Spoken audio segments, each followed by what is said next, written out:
Hey guys, this is May Sim, and today I'm going to deal with something a little bit wider than my usual scope. Because the thing about astrology is that we usually base it on one person, like what's good for you, what you're good at. But today we're going to talk about team dynamics. So the thing about team dynamics is that automatically you would have more than one chart. And that means each person would have kind of like their own style, their way of doing things. And this is one of the biggest things I get asked about in class and in consultations. It's like, okay, I can work on myself, but what if, I just don't quite get along with this person that I have to work with, or we seem to kind of have clashes? How then do we deal with it? And is there a way for us to sort of adjust things so that we always have that special team that's like a superhero team and they can get stuff done together in a fantastic way? So the first thing that we have to establish a few facts here, right? That means each person in the team is going to have a completely unique astrology chart. And they're going to have their strengths, their weaknesses. Some people want to do things like lightning fast, and some people's style is like, yeah, can you just like not get in my way and leave me alone, let me do my stuff. So I think, first of all, I think it's important that from everything that I'm saying today, the first step is not to have everyone come together and sort of mash their charts together, but the first step really is to have each person look individually at their charts first and foremost. Okay, so as long as we have that established, we can move on to the next step, which is to look at a team thing. Now, let's look at under what circumstances do such discussions come up. Now, there are a few. Usually what happens is that I get the team leader in the consultation room with myself. They're usually like the business owner or like they're the person who leads the team. And sometimes there's some challenges perhaps to getting these people to sort of get along and work together. So that's one use case scenario. Now the other is that on rare occasions where I'm brought into companies where they'll ask me things like, okay, do you think you can come in and do some astrology thing to like help my people work together? And sometimes when I walk in there, and it's like, okay, great, so there are like 25 people there. So you see, the other thing that I want to point out here is this. Now, when we talk about team dynamics, and we want to get people work together, now I'm aware that some of you work for really huge organizations. I just spoke to a student that day who works in an organization with 19,000 people. Now, I think it's safe to say that when you have that many people in your company, you don't work with everyone. Okay, so another thing that we have to establish is that in this video, when I talk about team dynamics, the truth is, if you look at the work that you do, chances are you don't really work with more than 5 or 6 people when you need to get something done. So even if you're building a website or you are renovating a restaurant, for example, there just really isn't like more than 5 or 6 people who kind of have to coordinate the ways they have to work together, all right? So that means if you're watching this, you might want to take a pause, think about who are the people you actually work with on a more or less day-on-day basis. And it's quite possible that in your work, depending on what activity you happen to be doing in that particular day of the week, you might have this team that you work with for planning and strategy, and another team that you work with for like technical stuff, right? So that's something that we can look at. Now each person has a bunch of profiles. And some of you watch my other videos where I give more details about some of these psychological profiles that will come up.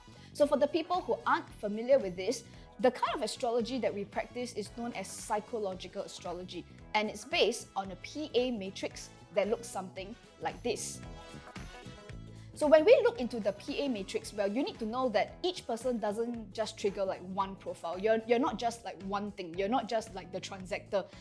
Unlike in other kind of profiling tools where you're like a type 7 and that's it, or like you're an ENTJ and that's it.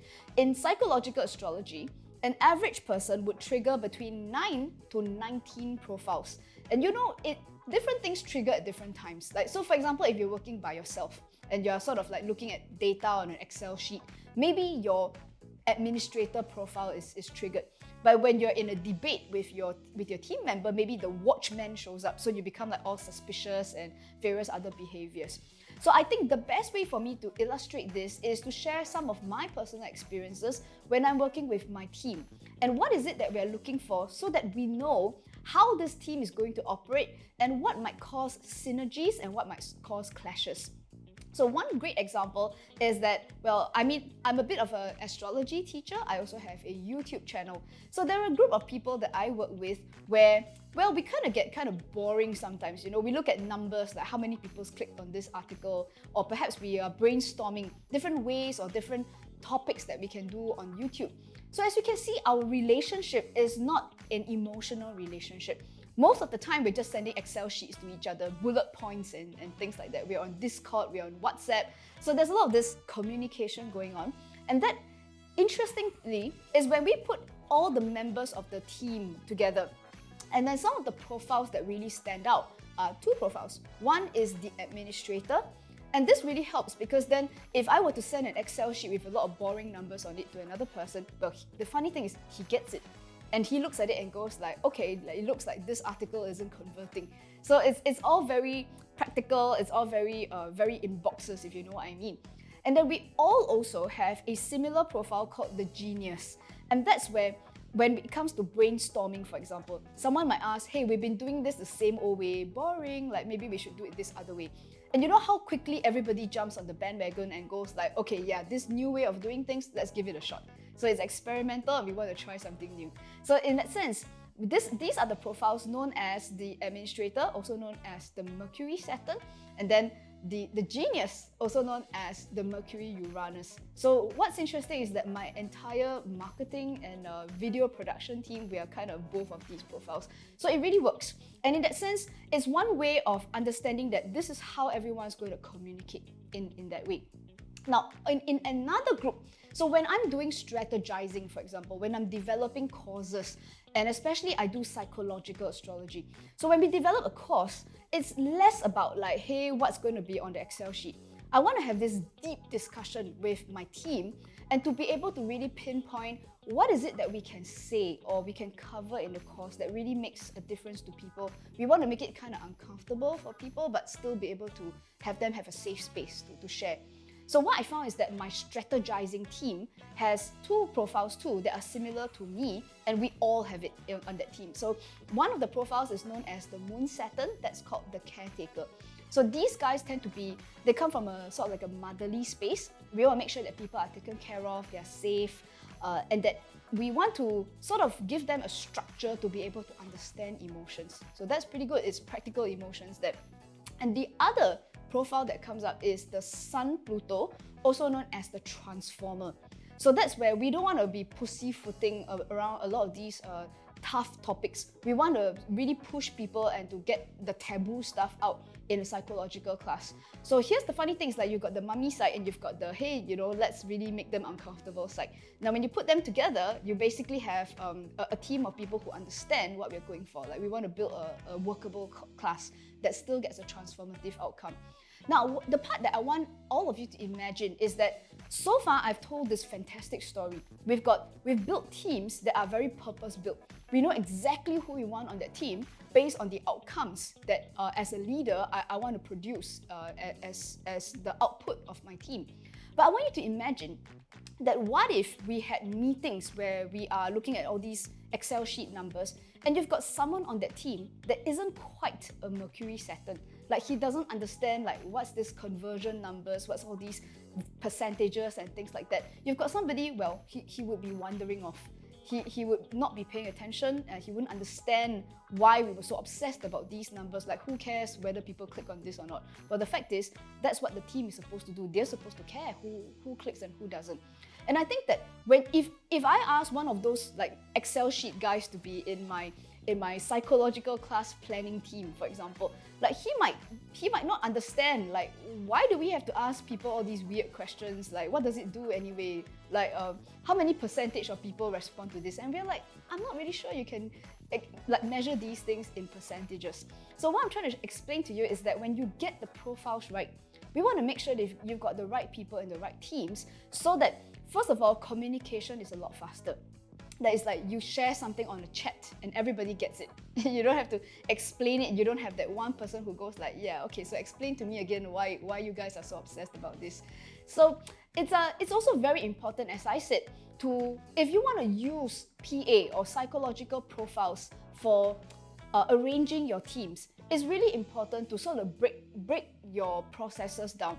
So don't think about, like, don't go into your office and have a look at 25 different people there, and then you go ask the astrologer, like, can you find a way for these 25 people to sort of align themselves in a one profile thing? Well, I can tell you mathematically, it's not going to work out that way, right? There's no way you're going to find something that works with 25 people. But out of those 25 guys, you've got the guys who do the financial planning, and you've got the guys who do the marketing planning, and then they're the kind of guys who just keep things going, if you know what I mean. So that depending on what needs to be done, you can grab in the people who are the right people, and it makes it easier for everyone to sort of like get their stuff done. So in conclusion, okay, so I want to introduce like this concept of the synergy and the energy. So that means if you have a bunch of people who are the same, so if they're all Mercury Saturns, then what you get is like 5 or 6 geeky people looking at Excel sheets. There's a lot of energy there. So it's like things move quickly, everybody gets what's going on. But at the same time, we need the opposite, which is called synergy. So every now and then, these geeky guys are going to need a really creative person to come in and say that, hey, why do you organize your numbers like this? Have you ever considered that you could do things a lot more excitingly? You could all organize your numbers in a different way. So at first, everyone's going to go, yeah, that's not how we normally do things. But all it takes is for one person to think about, is that how the numbers would make more sense to the advertising team, for example? And if the creative advertising people might go like, yeah, that, you know, these numbers tell a much better story. And what you get here is this thing called synergy.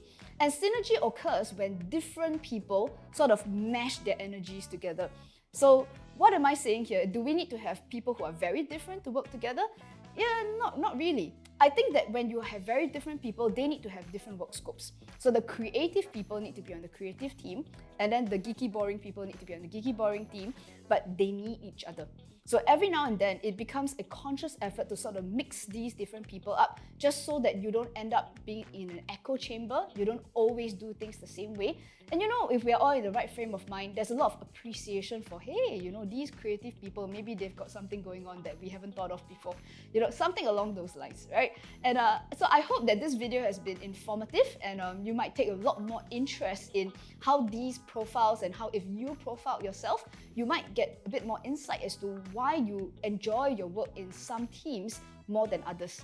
And if you are a team leader and you've had some trouble getting people to sort of listen to each other and to agree and work more smoothly with each other, you might be surprised that doing a bit of this career profiling can have these guys be able to organize themselves into the teams and the projects that they operate best in, right? So for more information, do check out the links in the description below. We've got resources. You can go and check out your chart. We've got a free chart generator. And you know what, guys? I'll see you in the next video.